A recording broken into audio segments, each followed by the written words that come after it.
Hey guys, so I am about to get on the road for Thanksgiving, and before I left, I wanted to do a quick little Bible bites because I've been pondering a couple things for my last pickleball deal.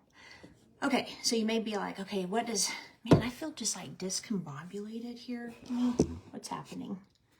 Okay, so at my last pickleball, well, actually it was two. So I had one where I was extremely sluggish. I lost like 3 games. I usually lose anyway. But I lost like 3 games in a row, and I don't mind losing. What I mind is not performing well. So I was really, really frustrated. And then fast forward, and I think I was probably fighting something off. Then the next time I played, man, I was on point. You can ask my pickleball person.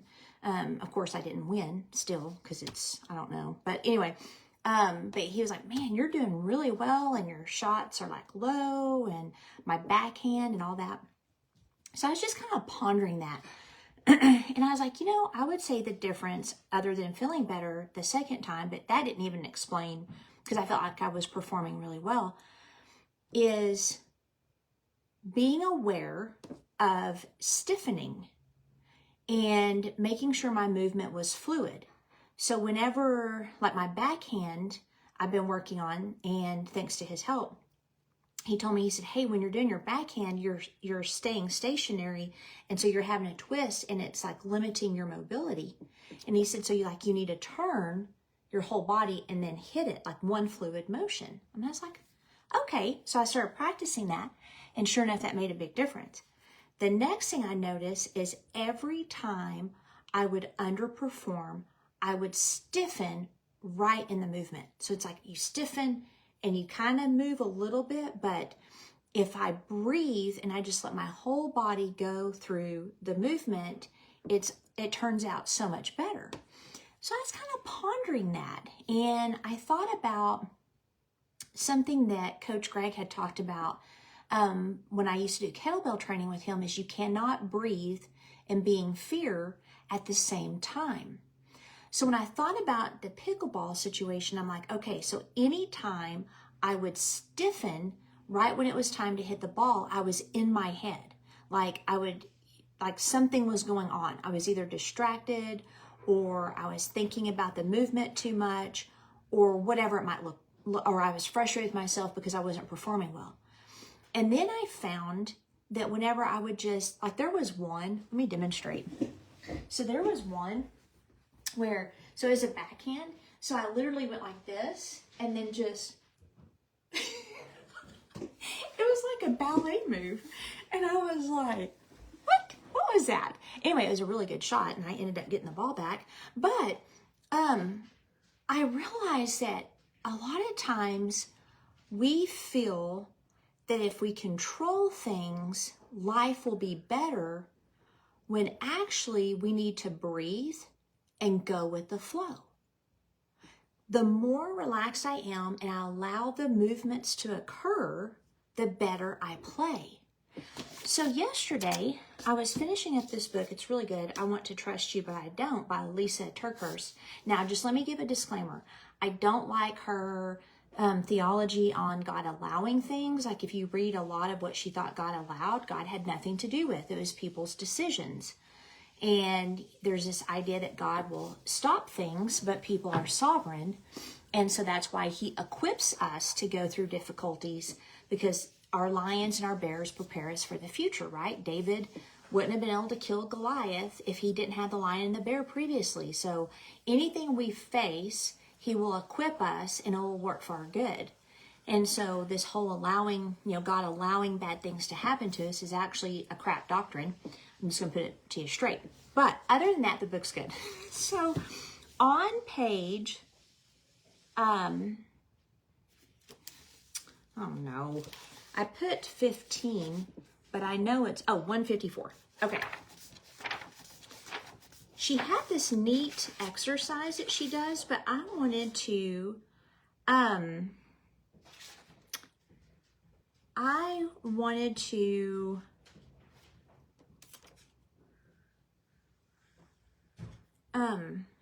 okay, this is weird. Hang on. Oh, darn. I can't. I think I put the wrong thing. Okay, hang on. It's really, I'm going to be in the end here anyway. Okay, so she said that she will, oh, here it is. Okay, she talks about surrendering. And she said, one of the things I've learned to do is this. The very minute I feel anxiety or feelings of wanting to grab control or feelings of distress rising, I pause and say, how can I practice surrendering? So one of the things that she does is she writes down the individual things she's worried about on an index card, lays them out on the floor, and the ones that she can realistically work on, she picks up.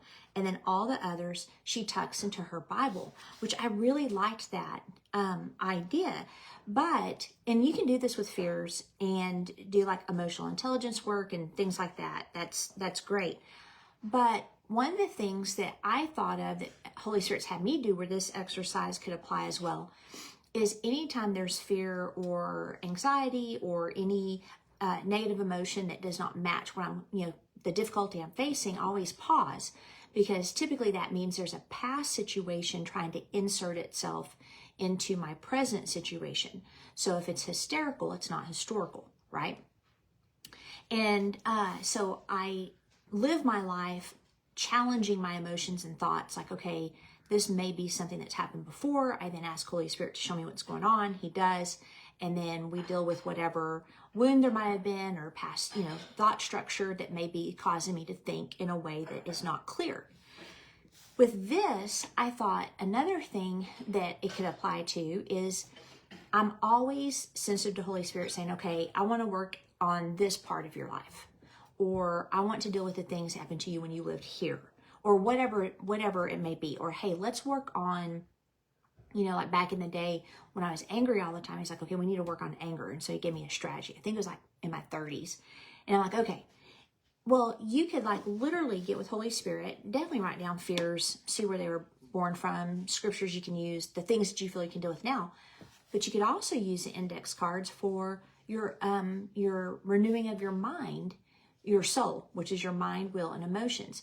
Where does God want to concentrate on healing? So you could get in Holy Spirit's presence, ask him to show you the things, the memories, the past experiences, especially if you went through a lot of trauma as a kid, or maybe you've been divorced, or maybe you've had to file bankruptcy, or maybe you've had a lot of friendship wounding. There's all kinds of things that you can work on, but have him highlight the things he'd like to focus on in this next season, and then take the one that you feel he's saying, hey, let's go after this one, or the one that you feel you can tackle now. And I don't have time to go into all of like the work and everything, just let Holy Spirit guide you. But typically it is whatever memory he shows you, and then you ask him for his perspective, and you journal a lot. So that's what I do. So if anything's bothering me, I describe in prayer, or I write it down what exactly occurred. And then I ask for his perspective. Where was he in the room when it was happening? Because he's always there. And then I ask him for his perspective.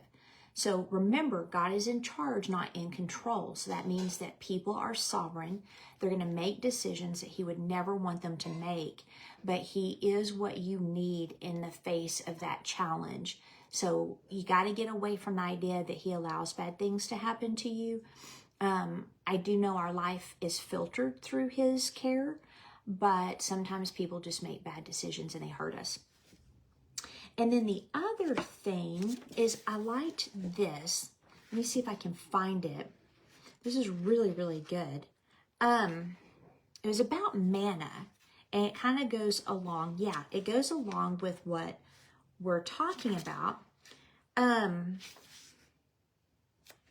Okay, so she was talking about the manna and how, when the Israelites got, through the Red Sea, lots of changes going on. And just because they were good changes doesn't mean they felt good. A lot of times people get surprised when they get that victory, or they get that job, or they get that new house or new relationship or whatever. And they're like, now life is going to be great.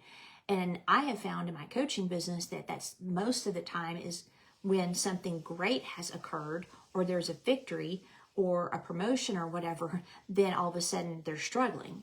And that's very, very common. So it's the same thing with the Israelites. They finally get set free, but then there's all this new and all these things they don't know what to do with and decisions that need to be made that they didn't have to make decisions before because they were slaves. Those decisions were made for them. And by the way, they also romanticized their past challenge, and they kept wanting to go back to that, even though it was terrible. Okay, so we tend to do that. Anyway, so then she goes, Nikki's Instagram post about the food or manna God provided for the Israelites when they were finally delivered and free in the desert really grabbed my attention.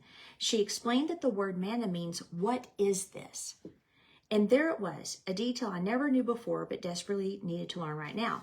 Because how many times has God given me his perfect provision based on his precise knowledge of what I needed, and I looked at it with eyes of confusion at best, or at worst, I never noticed it at all. Manna falling all around me while I'm crying out to God, asking, what are these annoying white flakes falling all over me? What is this? God, make it go away. I trust you to provide food and got this. So the very thing I want to brush off, rush through, and get so disappointed and discouraged by once again might be the exact answer for today to the prayers I've been praying. Can you think of anything in your life right now where you've asked some version of the what is this question? This is an important one to answer, because when we stop surrendering to God, we start trying to take control. So I literally had this happen the other day with a person where they were really struggling because a person who had hurt them at a very deep level, even though the relationship wasn't too strong, there was a definite threat to this person's well-being and his family and all of the things. And when he heard that this individual may get a promotion, and the person that did the hurt has been working on their stuff and dealing with things, but when this person he heard was going to get a promotion, and he is still waiting for prayers to be responded to in his own life, and here this person that hurt him just seems to be sailing through life like, you know, there's been no cost whatsoever. It was very challenging. I remember going through those times when everyone around me was getting what I was praying for myself, and I was like, man. And I remember during that time, I said, I'm going to celebrate them and what they got, and I'm going to be genuinely happy for them, and I don't care if I ever see my prayers answered. I mean, that was like it was a painful situation, but it was a very necessary situation. So I was, coaching this individual on that. Well, then later, he tells me, he said, so I got with Holy Spirit, and he showed me that he was actually answering my prayer, because at the height of all that happened, I was asking God for specific things for this individual, and this was one of them. Manna. I was like, what is this? And it was manna. He got what he prayed for. He just didn't recognize it because of the pain. So do the work on stuff, your fears, work through them. Why are you afraid? Learn who God is, his character. He's not evil. He doesn't take.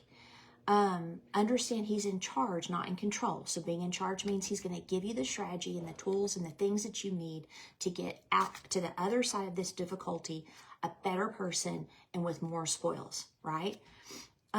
What are the emotional wounding that he wants to deal with that are causing you to see him incorrectly, or see yourself incorrectly, or see others and situations incorrectly? What are the things he wants you to work on now, right? And here's the deal. There's pain if you do and pain if you don't. I always want to choose the pain if I do, because the pain if I don't typically costs more. So, lessons from pickleball. Breathe. Go with the motion. Don't stiffen. If you stiffen or resist, you're in your head and you're in fear, right? Sorry, I was getting a call. For our little Bible bites, I hope all of you guys have a great Thanksgiving, and I will see you guys next week.